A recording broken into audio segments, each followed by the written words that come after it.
வணக்கம் நேர்களே, எல்லோரும் எப்படி இருக்கீங்க?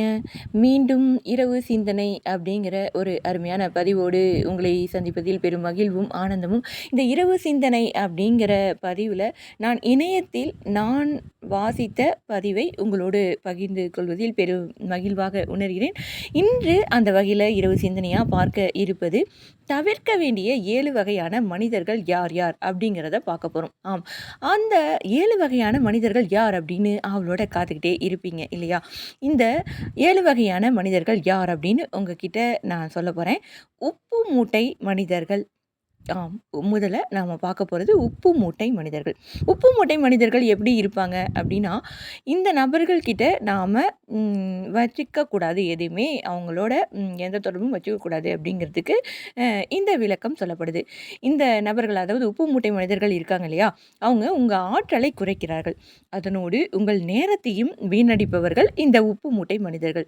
உங்கள் தேவைகளை கருத்தில் கொள்ளாமல் அவர்களுக்காக எல்லாவற்றையும் செய்ய வேண்டும் அப்படின்னு அவங்க எதிர்பார்ப்பாங்க. அவங்க உங்கள் ஆற்றல், நேரம் மற்றும் வளங்களை சுரண்டுபவர்களாக இருப்பவர்கள். இவர்கள் உப்பு மூட்டை மனிதர்கள். இந்த உப்பு மூட்டை மனிதர்களிடம் நாம் எப்பொழுதும் தொடர்பை வைத்துக் கொள்ளாமல் இருப்பது மிகவும் நல்ல விஷயம்.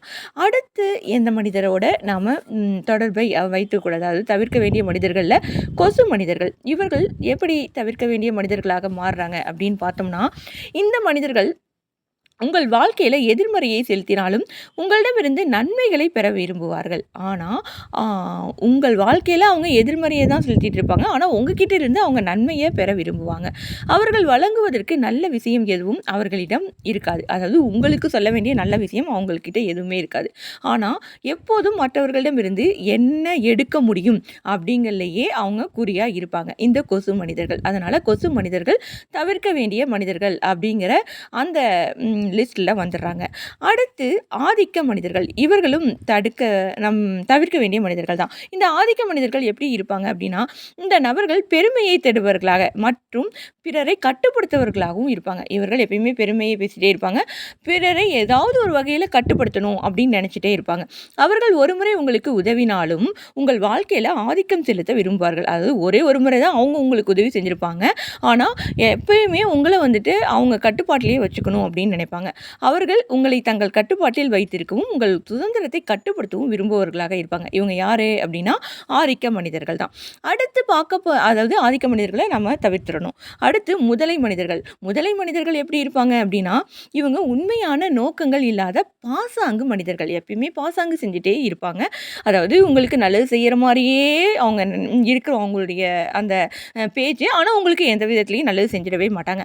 அவர்கள் உங்களின் ரகசியங்களை அறிந்து கொள்வதற்காக உங்களுடன் நெருங்கி பழகுவாங்க. அதாவது உங்ககிட்ட இருக்கிற ரகசியத்தை வாங்குவதற்காக தான் அவங்க உங்களோட பழகுறாங்க அப்படின்னு நீங்க கண்டிப்பா நினைச்சுக்கலாம். யாருன்னா முதலை மனிதர்கள்.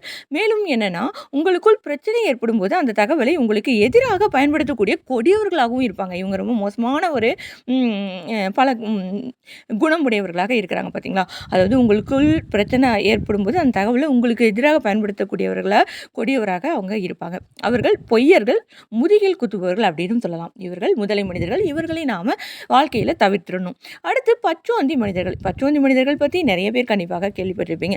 இவங்க பொறாமை கொண்ட நபர்கள். உங்களுடன் ஆரோக்கியமற்ற போட்டியில இருப்பாங்க. எப்ப பார்த்தாலும் உங்களை போட்டியாவே நினைச்சிட்டே இருப்பாங்க. அதாவது அந்த விஷயத்துக்கும் உங்களுக்கும் சம்பந்தமே இருக்காது. ஆனா உங்களை போட்டியா நினைச்சிட்டு இருப்பாங்க.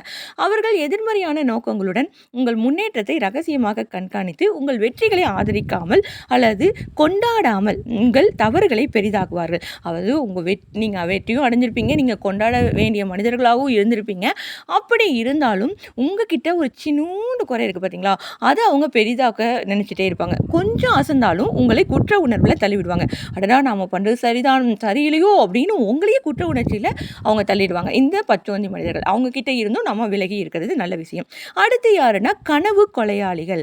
யாரு இவங்க கனவு கொலையாளிகள் அப்படின்னா, இந்த வகையான மனிதர்கள் எப்படி இருப்பாங்கன்னா, உங்கள் கனவுகளை பாராட்டவோ அல்லது ஆதரிக்கவோ மாட்டாங்க. நீங்க வந்துட்டு எவ்வளவோ விஷயங்களை வந்துட்டு செய்யணும், சாதிக்கணும் அப்படின்னு நினைச்சிட்டே இருப்பீங்க. ஆனா இவங்க இதெல்லாம் ஒரு விஷயமே இல்ல. இதெல்லாம் வந்துட்டு நீ வந்துட்டு கனவு காண்றதே தவறான ஒரு விஷயம். அப்படின்னு வந்துட்டு உங்கள வந்துட்டு குற்றம் சொல்லி உங்கள வந்துட்டு கீழேயே இறக்கவே பார்ப்பாங்க. அவங்களோட நீங்க தொடர்பு இல்லாம இருக்கிறது ரொம்ப நல்ல விஷயம். அவர்கள் உங்கள் தோல்விகளை விரும்புவர்கள். எப்பயுமே நீங்க தோத்துட்டே இருக்கணும் வாழ்க்கையில அப்படின்னு நினைப்பாங்க.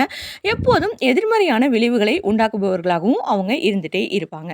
தீர்வுகளுக்கு பதிலாக அதிக சிக்கலை அவங்க உருவாக்குவாங்க. ஆம். அவங்க அவங்க வந்து தீர்வுகள சொல்ல மாட்டாங்க. அதுலேருந்து அதிக சிக்கல்களை எப்படிலாம் உருவாக்கலாம் அப்படின்னு யோசிப்பாங்க. இவங்க கனவு கொலையாளி மனிதர்கள். இவங்க கிட்ட இருந்தும் நம்ம வந்துட்டு விலகி இருக்கிறது ரொம்ப நல்ல விஷயம். அடுத்து நம்ம நிறைவா பார்க்க போறது குப்பை மனிதர்கள். யாரு குப்பை மனிதர்கள் அப்படின்னா, இந்த நபர்கள் எதிர்மறை மற்றும் கெட்ட செய்திகளை கொண்டு வருகிறாங்க. அவர்களின் வாழ்க்கை குப்பைகளால் நிரம்பியுள்ளது. அவங்க வாழ்க்கை குப்பையா நிரம்பியிருக்கும். அந்த குப்பையெல்லாம் நம்ம கிட்ட கொண்டு வந்து தள்ளணும் அப்படின்னு நினைப்பாங்க. அதோடு அவர்கள் உங்கள் ஊக்கத்தை கெடுத்து மனச்சோர்வை ஏற்படுத்தும் தகவல்களை பரப்பிட்டே இருப்பாங்க.